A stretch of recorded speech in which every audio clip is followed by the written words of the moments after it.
vous prenez sensiblement les 14 pays, les pays qui utilisent le CFA, madame, montrez-moi un de ces pays qui est un pays, utilisons le terme qui est utilisé par tout le monde, développé. Montrez-moi un seul. Alors, ne venez surtout pas me dire que les ponts, les quelques routes qu'on peut voir, les quelques immeubles, c'est ça qu'on appelle le développement. Ne venez surtout pas me le dire. Vous allez vous rendre compte que la plupart de ces pays vivent des instabilités constantes, des instabilités économiques constantes et qui arrivent à des instabilités politiques constantes. Mais pourquoi? Parce que la soutenabilité de l'économie ne tient pas. Le CFA, qui est comme nous le disons si bien, une monnaie de servitude, ne nous aide pas à développer nos pays. Sur le plan de l'industrie, comment nous parvenons? Qu'est-ce que nous avons sur le plan industriel? Le plus grave dans tout ça, c'est qu'ils ont réussi à nous tromper sur le type de produit même que nous devons mettre sur notre sol. Prenons un exemple, le cacao. Ils nous disent, prenons la Côte d'Ivoire qui est l'un des meilleurs producteurs de cacao dans le monde et même le Cameroun.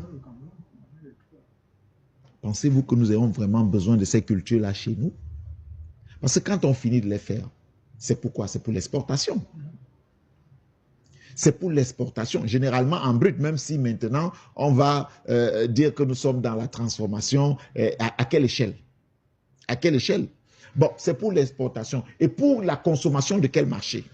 Oui. Mais n'allons pas, évitons même d'aller très loin. Revenons sur la culture même. Vous savez ce que c'est que les pieds de cacao sur le sol pendant une bonne durée de temps?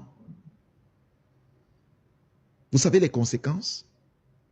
C'est que le sol est détruit plus tard.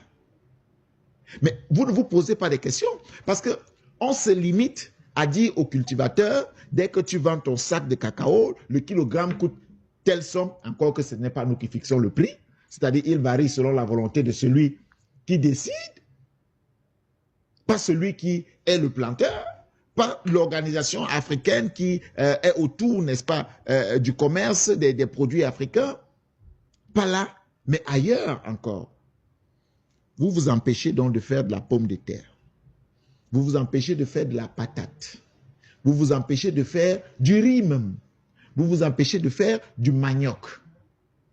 Pour prioriser des hectares et hectares et hectares de cacao et de café.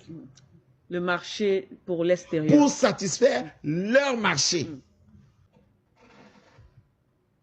Ils sont venus grâce à ce CFA. Ils ont mis des palmeraies un peu partout. Des bananeraies un peu partout. Vous savez qu'on se contente souvent des déchets de ces bananes et même des déchets des huiles, des noix de palme pour notre marché, pendant que le gros est réservé à leur marché à eux. Madame, on nous miroite une stabilité monétaire qui est une stabilité de façade.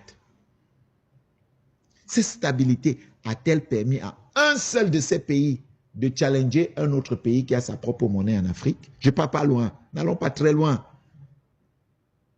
Un seul de nos pays-là.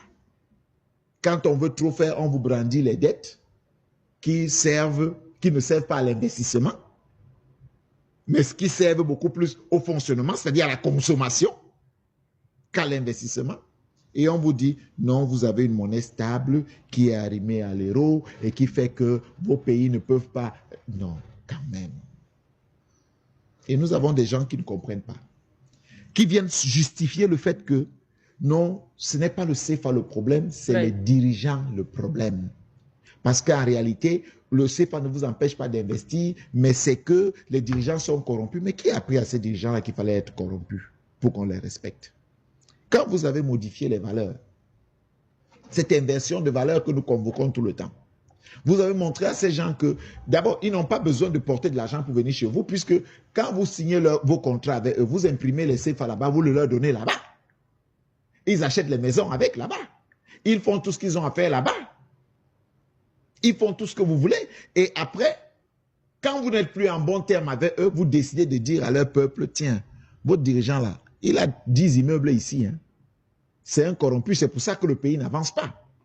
C'est pour ça que vous n'avancez pas. Donc les excuses selon lesquelles c'est la monnaie qui poserait problème, ce n'est pas une excuse, c'est en fait que les dirigeants ne sont pas des dirigeants en même de développer vos pays. Donc il faut, madame, que nous puissions comprendre les enjeux.